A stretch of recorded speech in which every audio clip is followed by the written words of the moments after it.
Welcome to Doors to Hope and Healing, an inside look at foster care and adoption needs in Connecticut. My name is Jacqueline Ford. I have had the honor of working for the department for close to 30 years, and although I may be familiar with many of the topics I bring to you, I have invited experts in those fields to help dispel the myths and misconceptions that often act as barriers. Join us as we open our doors to an inside look at the Department of Children and Families. Thank you, Marenid, for joining us today on Doors to Hope and Healing, and you're representing Family-Centered Services of Connecticut. That is correct. Thank you for having me. It's such a pleasure to have you here because it's important, I feel, for our viewers to understand the work that we do collaboratively with other agencies who share our values and we share our mission with us.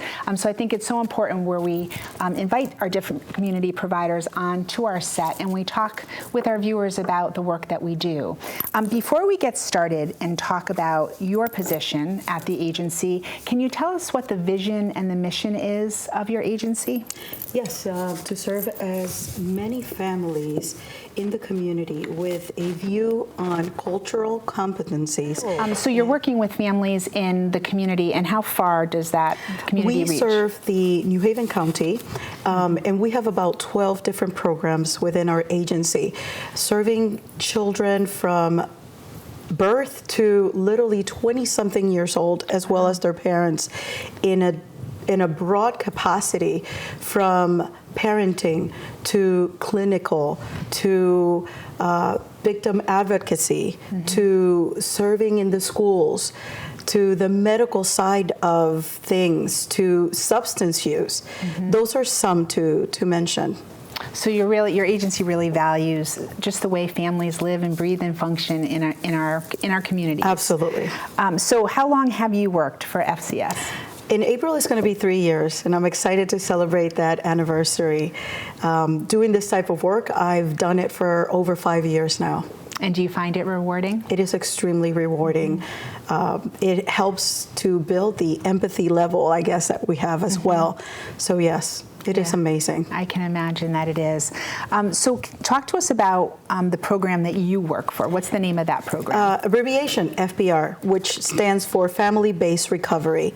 It is an intense in-home program for children that are birth to 3 and their parents struggling with substance use, about to lose their children. So we're a preventative program that offers clinical, from the substance use clinical aspect to parenting to the family supports that we do which is providing them community-based assistance, anything that they can need. That is an array of things from education to legal involvement to housing to getting their needs as food stamps or as cash assistance to literally taking someone to a medical appointment to helping them feel better about themselves. So it's an array of things that we help with. And it's more so preventative. We don't want those families to lose their children, to have them taken away. So talk to us about the referral process. So the children are between the ages of birth and 3, and the parent, one or both of them, have to be experiencing some level of addiction? Within 30 days, sorry. No, that's okay. So 30 days of? 30 days of last use. Okay. They will be referred to us by DCF. Okay. They go through a process of determining how severe this is. Usually is severe. And DCF does an amazing, they provide this amazing connection to our services that can last anywhere from 3 months, 6 months, to a year. We can be with the family for up to a year. Well, I think it speaks, being that I represent DCF, I think it speaks to the fact that our agency is trying so hard to keep families together. Absolutely. And not have a child disrupted from their family environment. So by referring a family to you, we're asking you to assist us in providing those services to the family.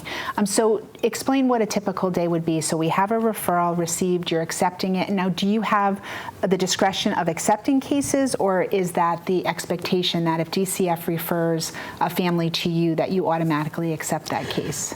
For the most part, they're on DCF side, they do a very good job at weeding out, I guess, before we get the referral. More than likely, we will take the referrals.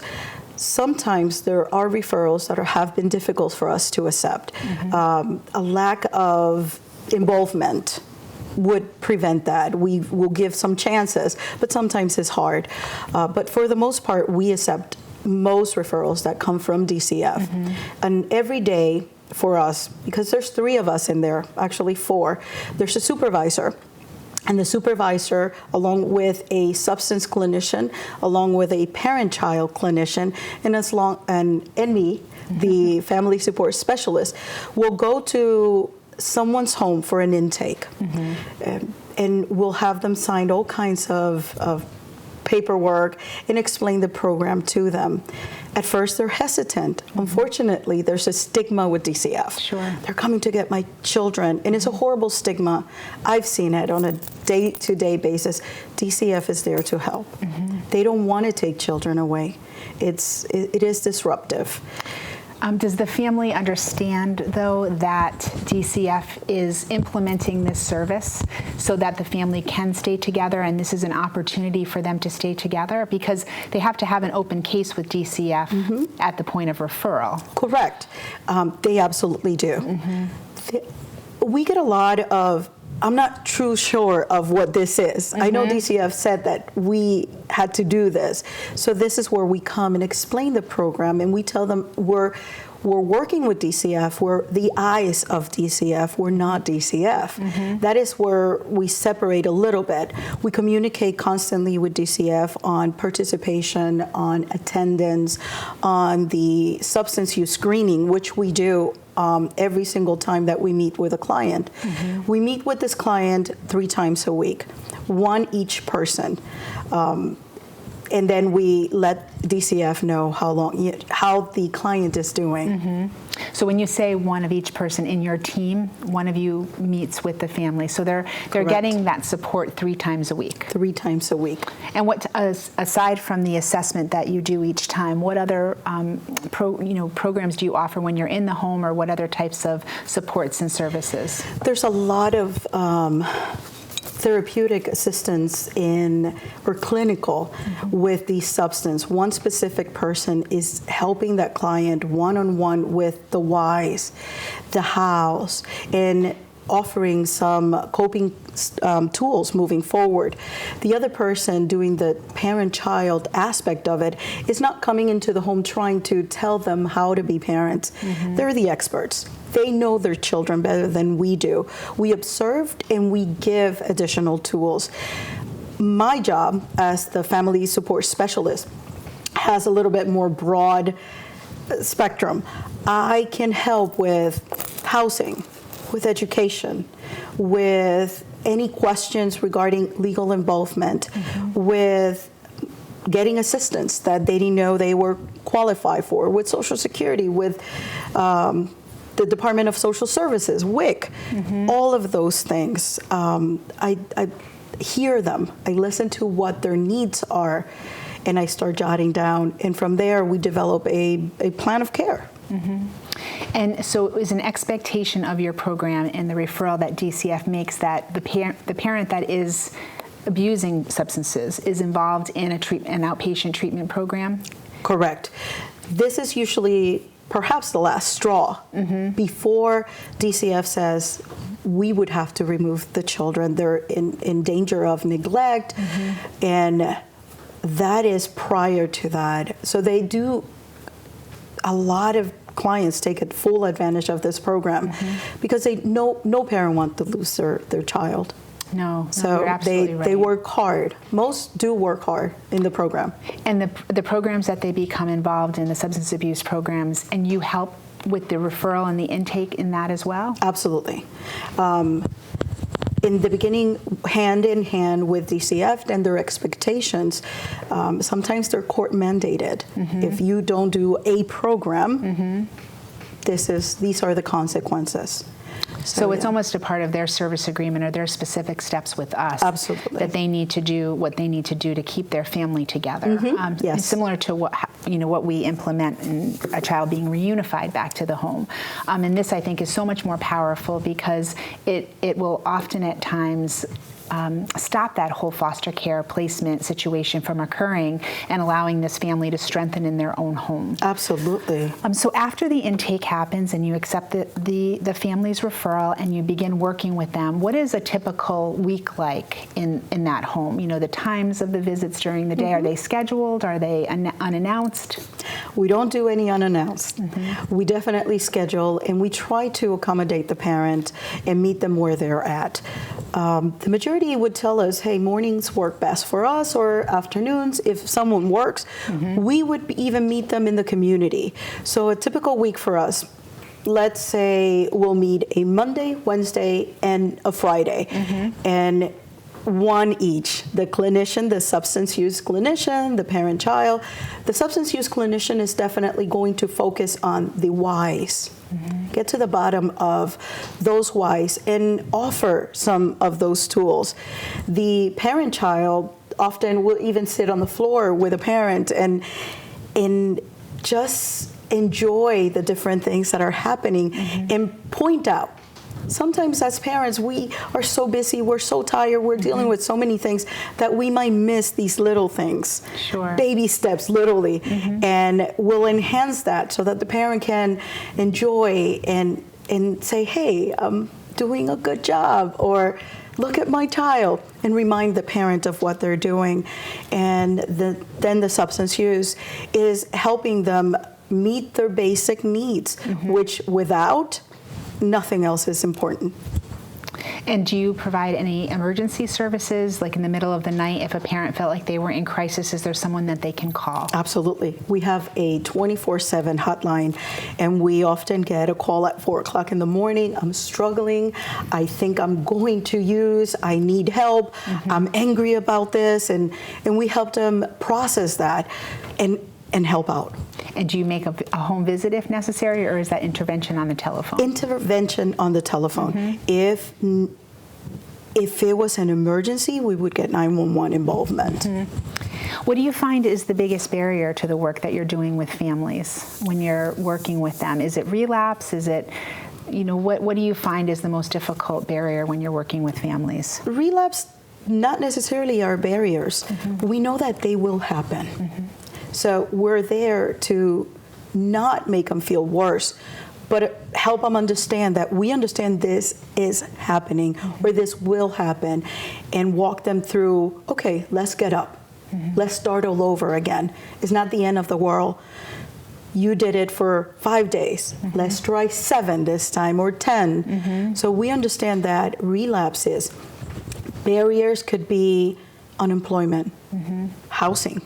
Someone in a shelter is wanting to meet with us, but knows that they have to get a job in order to get out of the shelter to move forward. And sometimes there's several priorities, which we try to accommodate as much as we can. We'll meet at a McDonald's, at a Dunkin' Donuts, if need be, during your lunch hour, so that we're not taking away from the things you need to do to get better, to offer your family a better life. And what happens, is I know that you had said that you can work with a family for a couple months, maybe up to a year. Who sets that time frame of when you feel that this family has been given the services, they've either been successful with that or unfortunately haven't been successful for that? How do you gauge that case? Okay, so Yale Child Study is the main component of FBR, with DCF funding this program. So they develop FBR together. FBR is the one that determines how long it works. And based on statistics, it shows that about 3 to 6 months is usually the average that a client might need us. That is where that comes into play. Based on the family needs, we'll work with them for 6 months, 3 times a week. If they're doing wonderful, we'll step down to 2 times a week, and close to that year mark, which are not many, that would be a one-time visit a week. The consultants at Yale determine how well we're doing. We talk to them on a weekly basis. We talk about our clients in every aspect, what we're working on, what struggles they have, the times we've met, those sort of things. And you had mentioned earlier, too, that you keep in close touch with DCF about the family's progress. Are you keeping in touch with the worker that's assigned to that case? Absolutely.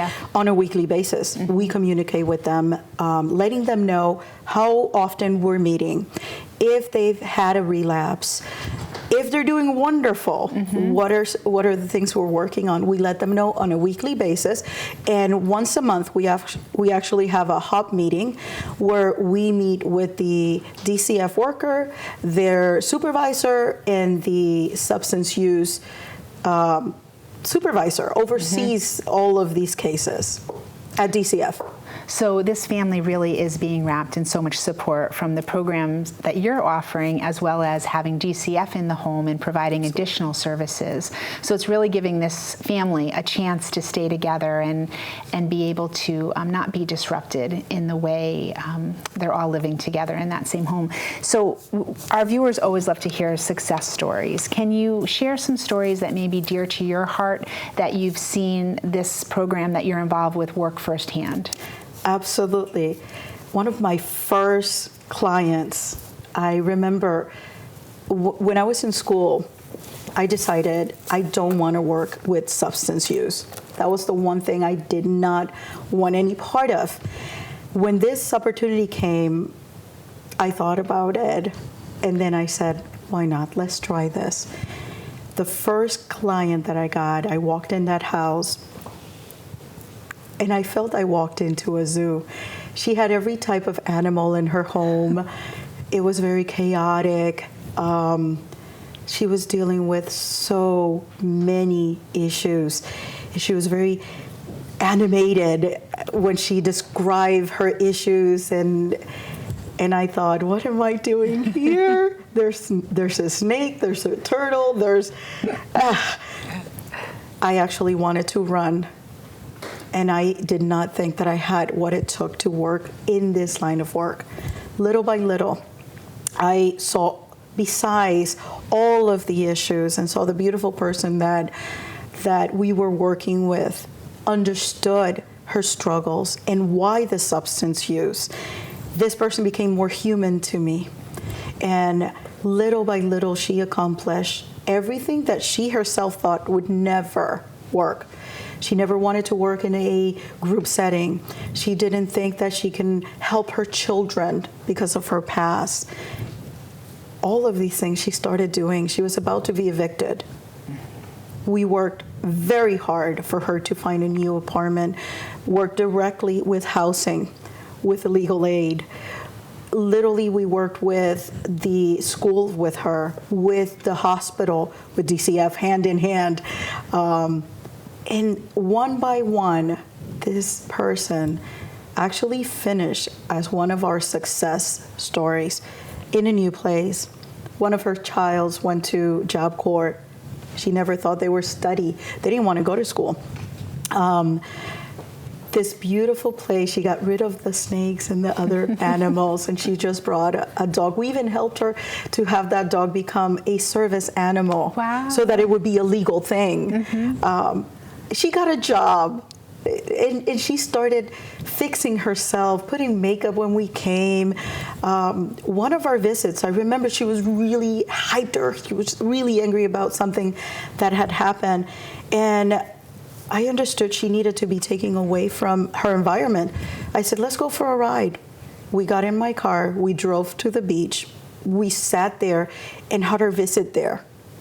We went to Starbucks, had coffee, and at the end, I remember she said, thank you for making me feel like a human. Oh. And that was the moment where I realized, wow, this is what I'm supposed to do.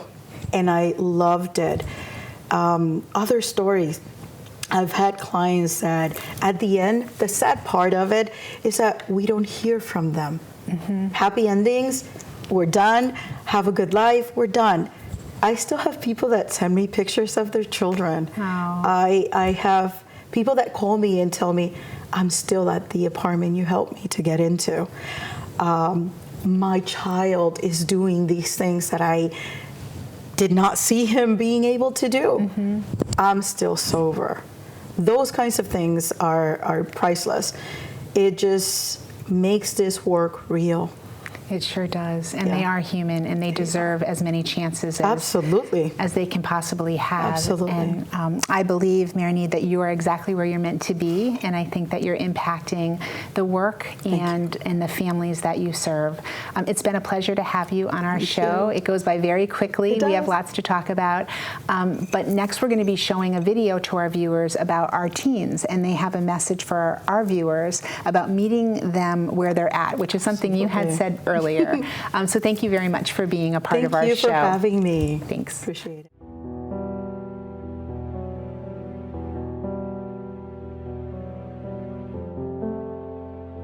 Before I was placed in foster care, I learned through actions and inactions of others.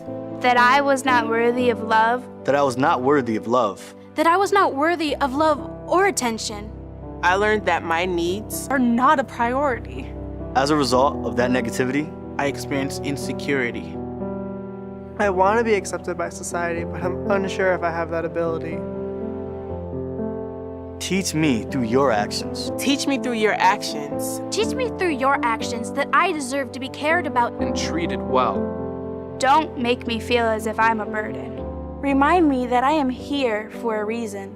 That I was brought into this life because I'm strong enough to live it. I'm strong enough to live it. I am strong enough to live it.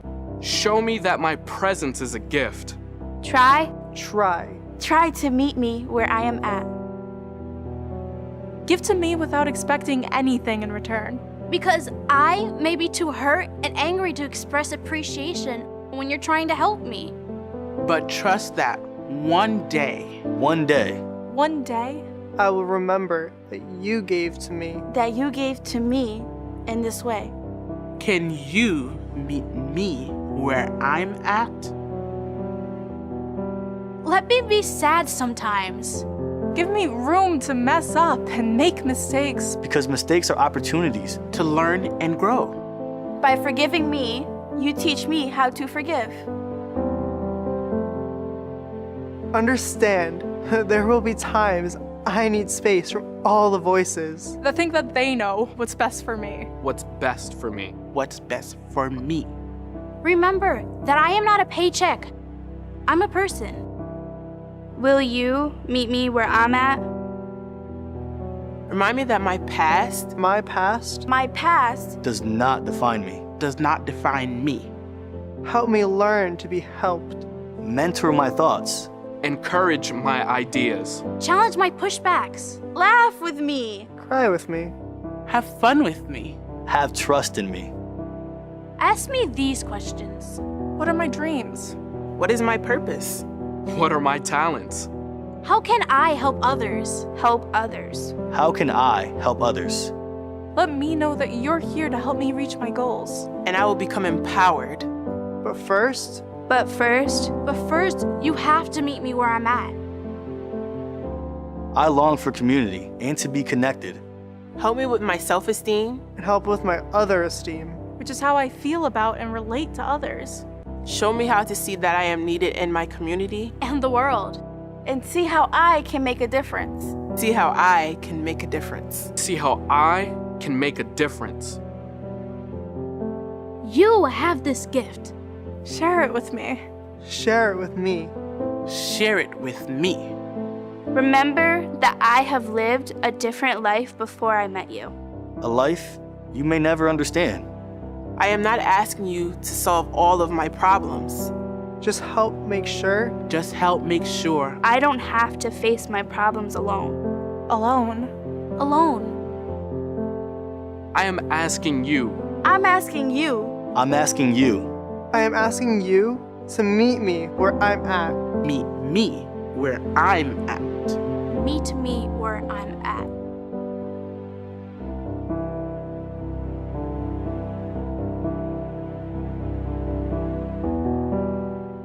Really important for for foster parents to embrace all different type of ethnic or religion differences.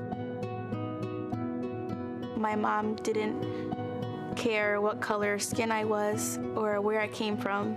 As long as you can offer child love and you can offer that child respect, that's what they need.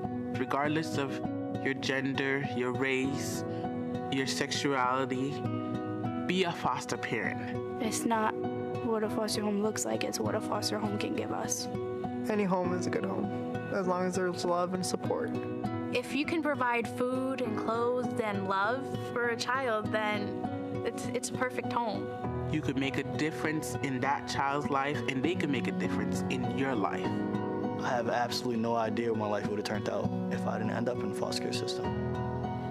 The foster parents made that difference.